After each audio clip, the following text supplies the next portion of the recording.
hiya, babe. Say, how about a little... Ouch! Does that answer your question, buddy? The Adventures of Maisie, starring Ann Southern. You all remember Metro-Goldwyn-Mayer's famous Maisie pictures. In just a moment, you'll hear Maisie in Radio, starring the same glamorous star you all went to see and loved on the screen, Ann Southern. But first, your announcer.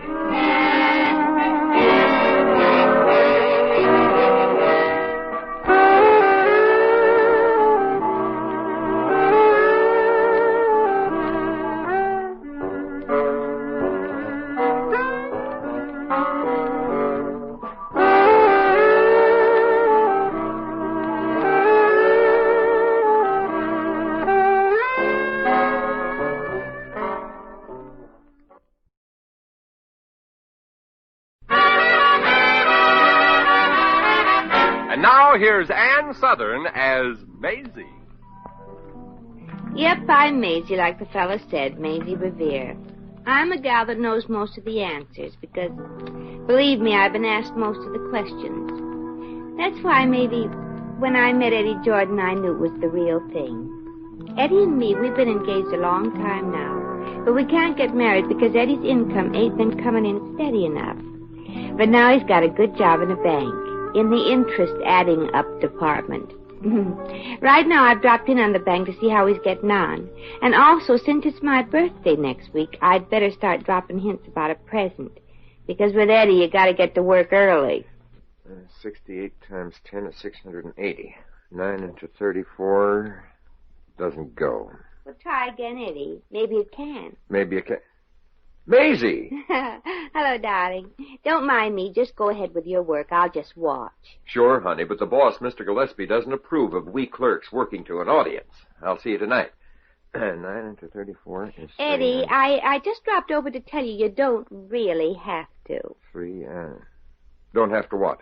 Well, just because it's only 7 days to my birthday, you don't have to spend your hard-earned money just to buy me a present. I know I don't have to. But if you're going to be a pig-headed dear and insist on getting me something, I guess there's nothing I can do about it. Yeah, your hands sure are tied. Now, honey, I've got a lot of work to do, and you can be a big help. Oh, you mean like giving me a hint about what I want you should get me? Okay, what do you want? Well, it's pretty hard to think at 10 o'clock in the morning. Maisie, it's 11 o'clock. It is? Well, how can I tell? I don't have a watch. Honey, I know it makes no difference what I get you, but, well, I had another idea for a birthday present for you. Very expensive. Oh, Eddie Jordan, don't you dare tell me what it is. I won't. 9 into After all, I'll just wait till my birthday. 7 long, endless days to find out. Good. 9 into 34. Because by that time, it may be too late to exchange it. Maisie, I don't think you'll want to exchange this gift. And you'll never guess what it is. Well, I won't even try to guess. I know I'll love it, whether it's handkerchiefs, gloves, perfume. 16 and 19 are 35. Plus or even a handbag. 35. Pajamas. 36. Bathrobe. Look, Maisie, let's stop playing 20 questions. It's what, Eddie? It's 11 o'clock, and I still haven't got my work done. Oh, you're right, sweetie. You should get back to work. Yes. I've got some shopping to do anyway. I got to buy an anniversary present for you. Anniversary present? Yep. Today's exactly a month you've been working here. And when you hold on to a job that long, it calls for a celebration. See you later for lunch.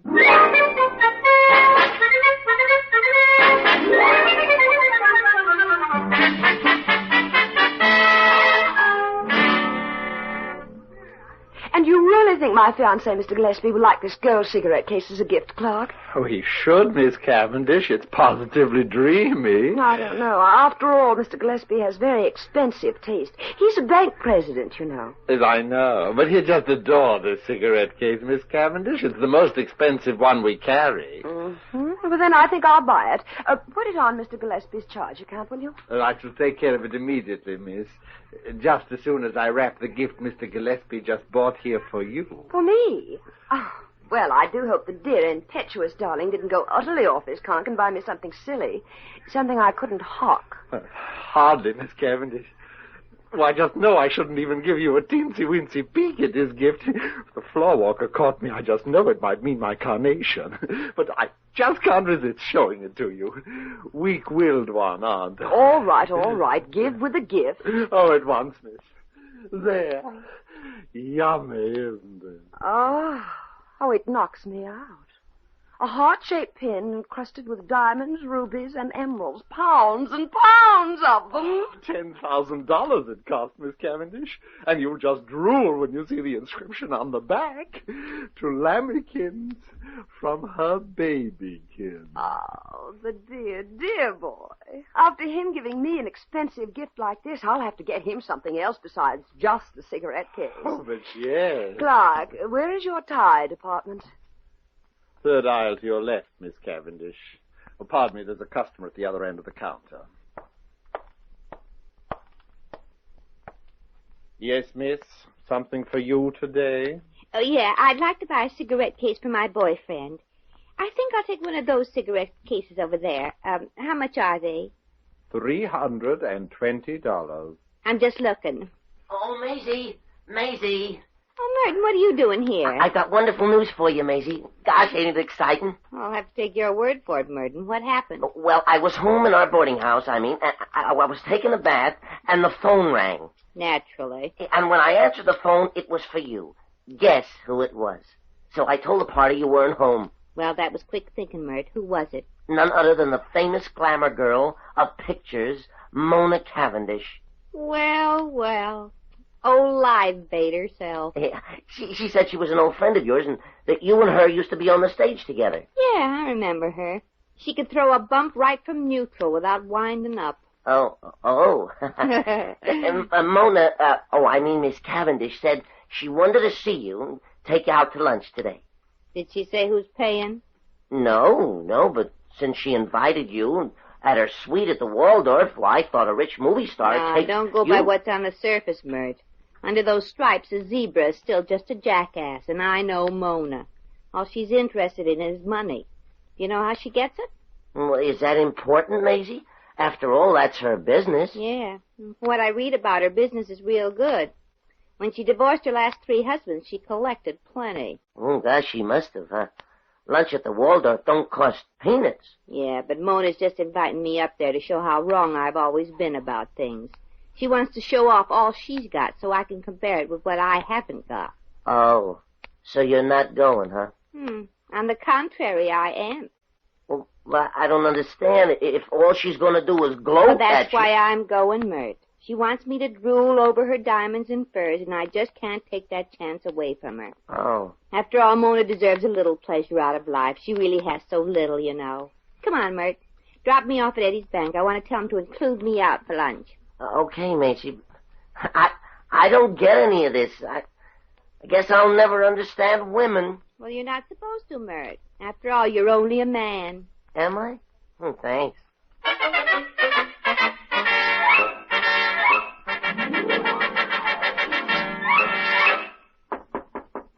Come in. You sent for me, Mr. Gillespie? Oh, Jordan, yes. Come in. Sit down. Yes, sir. Thank you, sir. Beautiful girl, that picture on your desk, sir. Your daughter?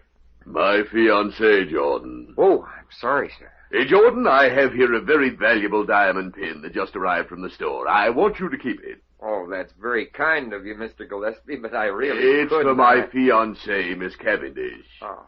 After tonight, she'll be Mrs. Gillespie, you know. Oh, yes, sir. Congratulations, sir. I'm sure Miss Cavendish will be happier with you than she was with all the others. Thank you, Jordan. Jordan, I want you to keep this little trinket in your desk so's I won't be tempted to give it to Mona, Miss Cavendish, before the wedding. She's a very persuasive woman, you know. Obviously, Mr. Gillespie, obviously. But I'm somewhat persuasive myself, Jordan. After all, it took a bit of doing to win Miss Cavendish away from that chap she was engaged to back in Hollywood, Harold Lambert. Oh, yes, you mean the one that just lost all his money in Wall Street. It was purely a coincidence, Jordan, the fact that Miss Cavendish decided to shift her affections to me just after Lambert went broke. Oh, yes, sir. If you say so, sir. I think so, too, sir. I'll put Miss Cavendish's gift at my desk, sir, and then run out for a fast sandwich. A little behind in my work, you know. I want to thank you for having the confidence to put it in my care. No, not at all, Jordan. You're honest, straightforward, trustworthy, and besides, it's insured.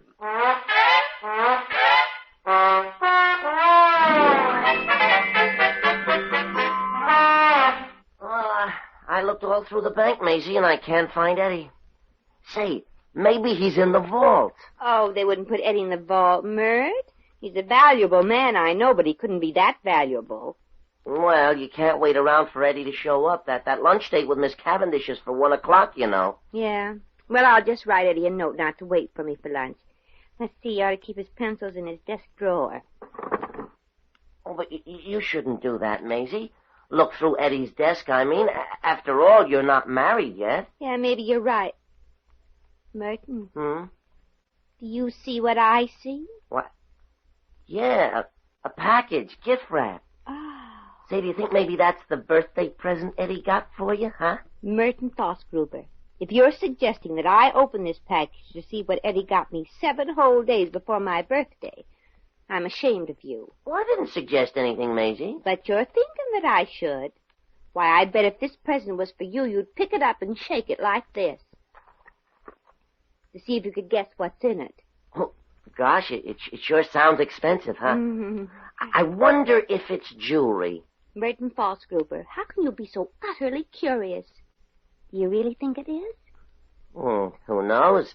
Guess you'll just have to wait till your birthday to find out. Well, Merton, I'm ashamed of what you're suggesting. Huh? Eddie would certainly be angry if he found out that somebody had opened this package before it was supposed to be. Yeah, he would be. But he'd never find out if it were rewrapped carefully. No, he'd never find out. But it's not a nice thing to do. No, not a nice thing. No. But if I don't find out what's inside, I won't sleep nights.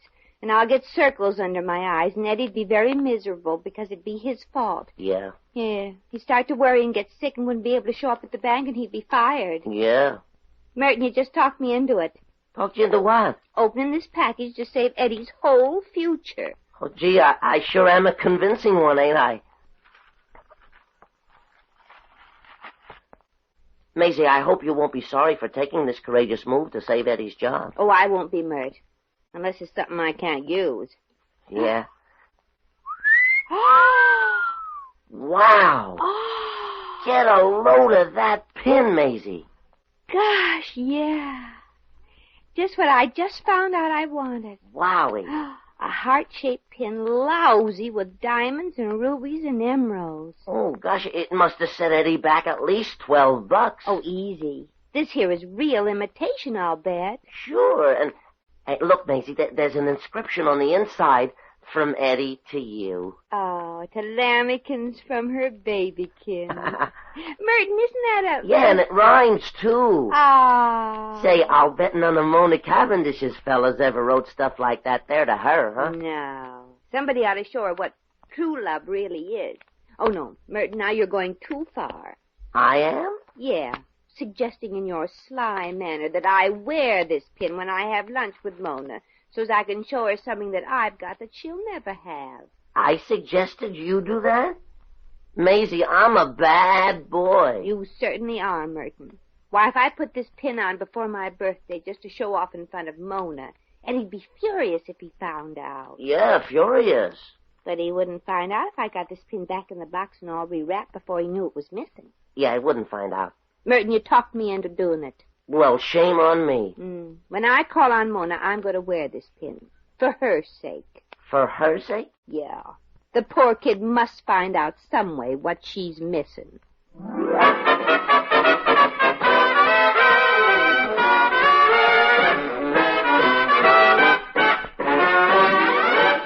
The Adventures of Maisie, starring Ann Southern, will continue in just a moment.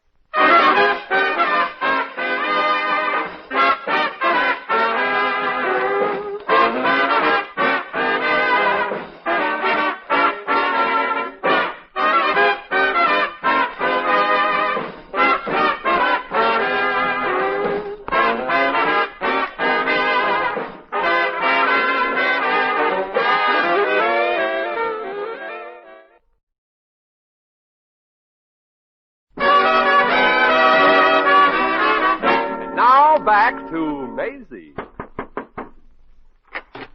Hi, Mona.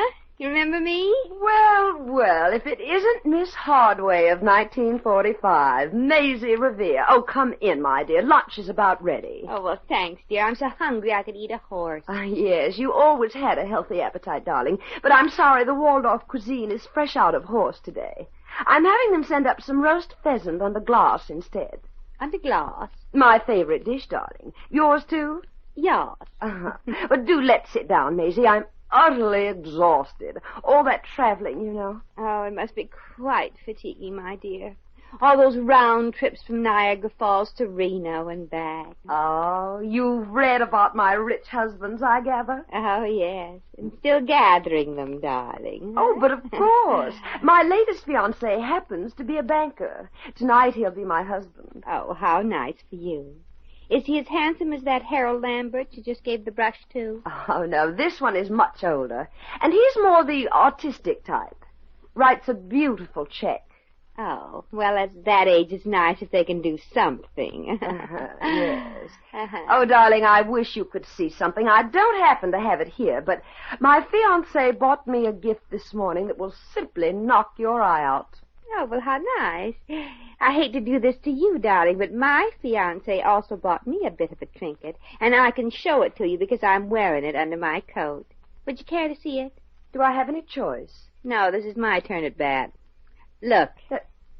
That pin was given to you by your fiancé? Yeah. Pretty little bauble, ain't it? I'll bet you've never seen anything like this before. That's what you think. The big-hearted darling just won't save a penny of all that money he makes at the bank. In the bank? The Wall Street Trust? Well, you guessed it, darling. You must be pretty smart. Not as smart as I thought I was. You'll pardon me now, Maisie. I've got to see my lawyer about a little heart balm suit. Well, I don't want to rub it in, Mona, but you should see the inscription he put on the back of the pin. It said... To Lambykins, from her babykins. Yeah. Hey, how'd you guess it? A little bird whispered it in my ear. A cooked goose.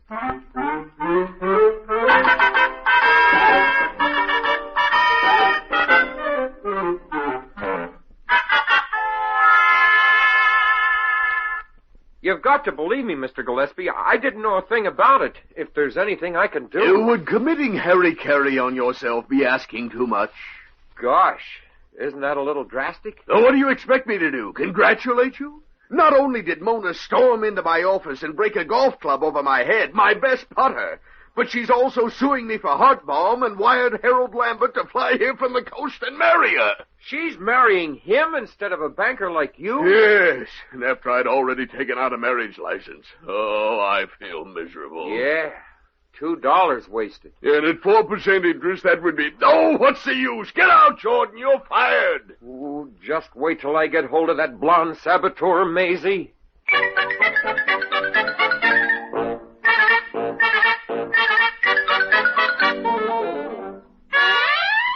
No, I don't understand why you did it, Lambykins. Can you tell me again slowly? Well, don't you understand, Eddie? I didn't know that your boss, that the pin... Well, you can't blame me for that, can you? Can I what? Eddie, Maisie means that when she opened it and put it on, that it was intended from him to her instead of from you to her. Well, exactly. Thank you, Merton. You have such a clear way of explaining it. It's okay. Thanks. That's why you really can't hold it against her, Eddie. I could if I knew what to hold against her. Maisie, how can you do so many dumb things in one day? Well, it's easy when you use your head. Eddie, where are you going? To return this pin to Mr. Gillespie. Then I'm going to a psychiatrist. Well, you still love me, don't you, Eddie? Yeah, that's why I'm going to a psychiatrist. Well, Maisie, at least Eddie does understand. And he's still nuts about you. Yeah, he's nuts, all right. I don't deserve it. And that there Mr. Gillespie sure must be a louse, firing Eddie for such a natural mistake. Yeah. Mert, I just got to get Gillespie and Mona back together. If any two people deserved each other, they do. Yeah, but how you going to do it, Maisie? Mona is marrying that fella, Harold Lambert, tonight. But if I went to that wedding and sort of disillusioned Mona about him... Gillespie might get a chance to straighten things out with her. And give Eddie back his job. Uh-huh. With a raise, maybe. Yeah. Then you and Eddie could get married and live happily ever after. Oh, yeah, and we'll have kids, a home, a car. So you can see, Mert, we gotta do it for Gillespie's sake. Yeah, for his sake. Exactly. Uh-huh. Now, I've never seen Eddie's ex-boss, but if Mona's what he wants, Mona's what he's gonna get. Now, I'll just get into my stage makeup. I got just the right outfit to wear, so as Mona won't suspect it's me. Then at the wedding tonight...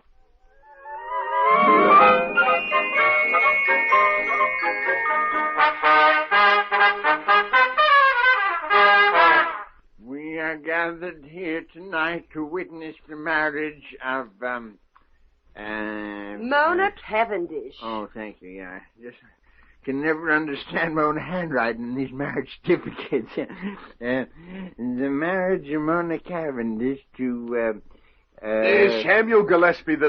No, darling, you're the fourth for me, remember? Yeah, I don't care how many you've had, my dear. I realize what a truly unusual woman you are for believing my story about that diamond pin and deciding to marry me instead of that Lambert man. Oh, Sam, I just knew you were the only man in the world for me when you gave me that beautiful $10,000 pin. Yes.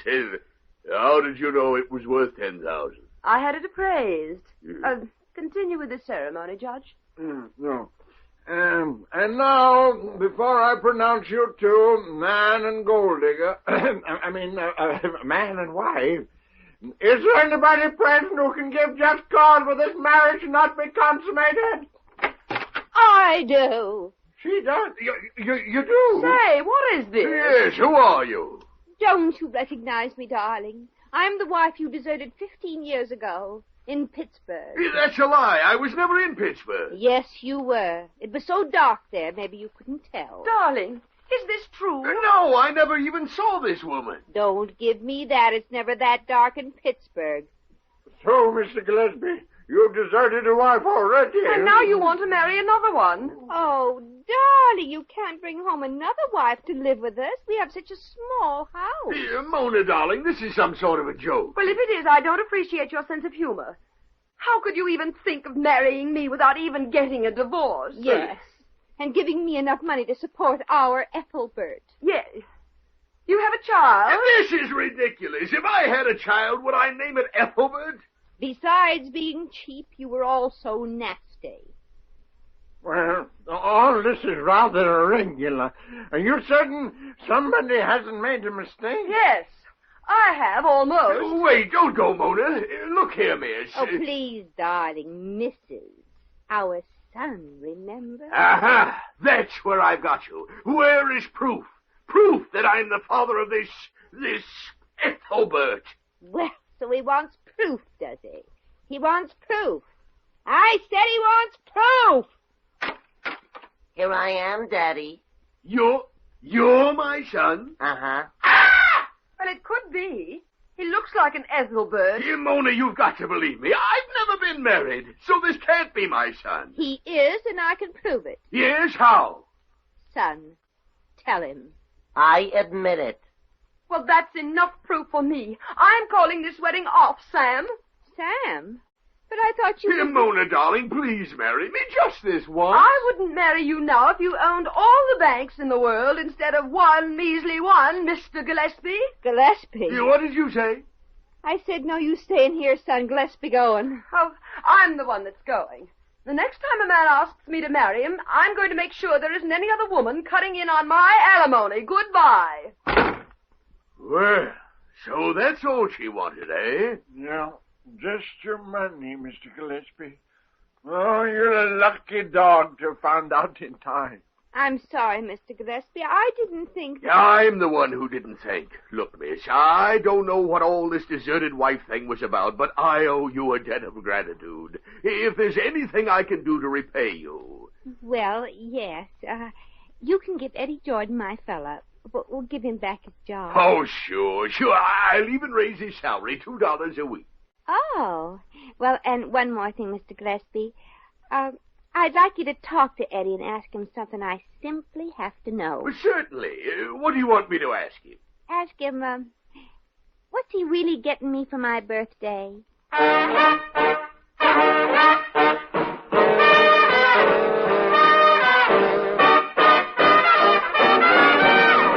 In just a moment, we shall return to the adventures of Maisie.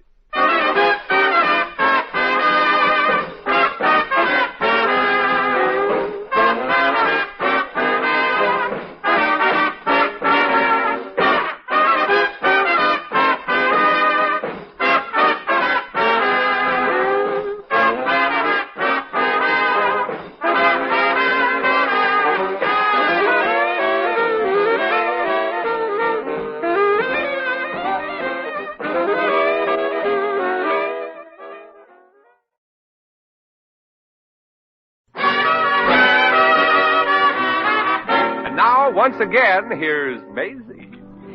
Well, so Mona married Lambert, and she's off for Niagara Falls again. As if the falls needed another drip like her. And Mr. Gillespie learned his lesson, too. He's one fellow that was all ready to embark on the sea of matrimony that was glad he missed the boat. Funny thing, though. I can only be sorry for girls like Mona. True, she has mink coats and sable wraps, but, well, you can't take it with you. And where Mona's going, it'll be warm enough without him. Well, I gotta rush back to Eddie and tell him his job is waiting for him again. And I was really only kidding about being so curious about what Eddie's getting me for my birthday. But I sure hope it ain't a book to read. I already read a book.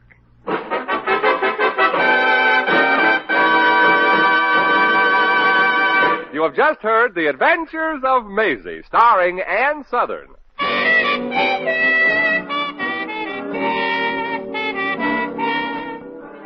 Maisie was written by Arthur Phillips. Original music was composed and conducted by Harry Zimmerman.